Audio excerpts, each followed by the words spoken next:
Hey everyone, it's Tom Kradza with another Rockstar Real Estate Minute, and today we're going to talk to you about student rentals. 3 things that we're asked all the time and 2 things that we're not asked about student rentals that we think you should know. So the 3 things that we're asked are this. I wrote myself some little cheat sheets. Do they really create that much cash flow? And student rentals, when bought properly, definitely create the most cash flow out of any single family home type of property that we've seen. Often when you buy them right, so not with like 3 or 4 bedrooms, when you buy student rentals properly, we mean buying them with 5, 6, or 7 bedrooms legally and properly.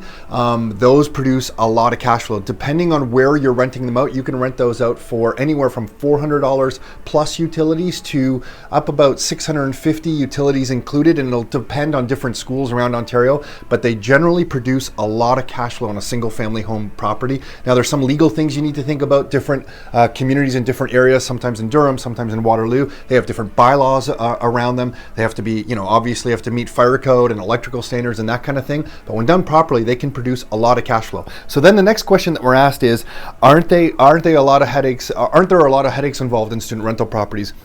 And then generally there's no more headaches in student rental properties when you compare them to any other piece of real estate. So if you're under the belief that real estate investing is like passive income, it's definitely not true. It's a hands-on business, and student rentals is a hands-on business as well. We find that if you treat students with respect, they treat you back with respect. If you keep the properties in good shape, they treat them really well. So in general, there's no difference between a student rental and a regular kind of rental property. And then the next question we're always asked is about the leases. Do we get 8-month leases or 12-month leases? It's dependent on the school that you go to, but generally all the properties we deal with are 12-month leases. You sign them May 1st until the end of April. That's generally the case. There's lots of exceptions around that, but in almost every college or university you go to, you can almost always get 12-month leases if you advertise at a time of year when students are looking and you do it properly. So the 2 things that we're not asked are this. Why do we like universities? And it's not really the cash flow. It's because universities are like little cities. McMaster University in Hamilton has a population base of like 30,000 people. So in good economic times or in bad economic times, there's always people at these universities, which means there's always demand for our properties.